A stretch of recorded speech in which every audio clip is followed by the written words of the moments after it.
ఇక్కడ గిట్టి సత్యనారాయణ గారు ఇందాకే ఒక టెంపుల్కి వెళ్ళాం. టెంపుల్కి వెళ్ళి ఆ టెంపుల్ గారు మంత్రాలు చదువుతూ ఉన్నారు. అక్కడ మేము గిట్టి సత్యనారాయణ గారి సీటు అంటే ఆయన విజయభావ అన్నాడు. వెంటనే ఎప్పటికీ వేణుగోపాల్ గారి సీటు అంటే వేణా అన్నాడు ఆయన. కాబట్టి మీరు గమనించాలి ఇక్కడ ఆల్మోస్ట్, ఎందుకంటే ఆయన జిల్లా పరిషత్ చైర్మన్ గా ఉండి కూడా ఇక్కడ ఏమాత్రం అభివృద్ధి చేయలేదు. ఈ నియోజకవర్గానికి సంబంధించి జిల్లా పరిషత్ చైర్మన్ అయ్యింది కూడా ఏమీ చేయలేదు. అలాంటిది ఇక ఎమ్మెల్యేగా. అందరికీ నమస్కారం అండి. ఈరోజే మరి ఒక వీడియో చూశాను. అల్ప్రాది అండి, వీడు ఆర్టిస్ట్ అండి.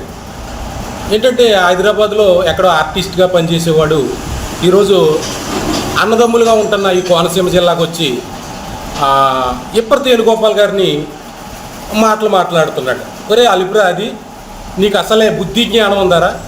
ఈ యొక్క కోనసీమ జిల్లాలో అన్నదమ్ములుగా బ్రతుకుతున్నాం మేము. ఎందుకంటే ఒక గిడ్డి సత్యనారాయణ గారు కానీ, ఒక ఇప్పటి వేణుగోపాల్ గారు కానీ ఎవరు కూడా విమర్శించుకోవటం ఇప్పుడు వరకు మేము చూడలేదు. ఎందుకంటే ఇప్పటి వేణుగోపాల్ గారు అయితే మీకు మంచి జరిగితే ఓటేయండి అంటున్నాడు. అలాగే గిడ్డి సత్యనారాయణ గారు కూడా నేను మంచి చేస్తాను, నాకు ఓటేయండి అని ఆయన చెప్తున్నాడు. ఎందుకంటే ఈ కోనసీమ జిల్లా ఎలాంటిదంటే మంచినీళ్ళు అడిగితే బొండం ఇచ్చే రకం మాది.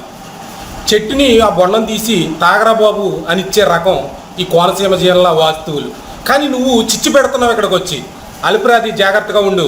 మరొకసారి చెప్తున్నాను, ఇప్పటి వేణుగోపాల్ గారు ఏం చేశారు అని అడుగుతున్నావు కదా. ఈ ఇప్పటి వేణుగోపాల్ గారు చైర్మన్గా ఉండి చాలా రోడ్లు కానీ చాలా చేశాడు. రా, నీకు కావాలితే మేము చూపిస్తాం. ఎందుకంటే మా ఊర్లోనే ఒక 20 లక్షల వరకు మాకు రోడ్లు పెట్టాడు. ఏం చేశాడని అడుగుతున్నావు. నీకేం తెలుసు? ఎక్కడో నువ్వు సిటీలో బతికేవాడికి ఈ కోనసీమ వాస్తవుల మాట ఏం తెలుసయ్యా? నీకు ఇష్టం వచ్చినట్టు మాట్లాడుతున్నావు.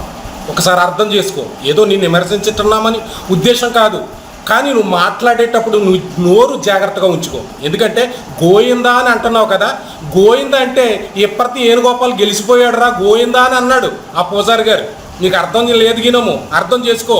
ఆ యొక్క గోవిందుడు కూడా నిన్ను గెలిపిస్తున్నాడని ఆయన మాట్లాడుతున్నాడు. జాగ్రత్త, నీ నోరు జాగ్రత్తగా పెట్టుకుని మాట్లాడు. కపడతారు. ఓకే.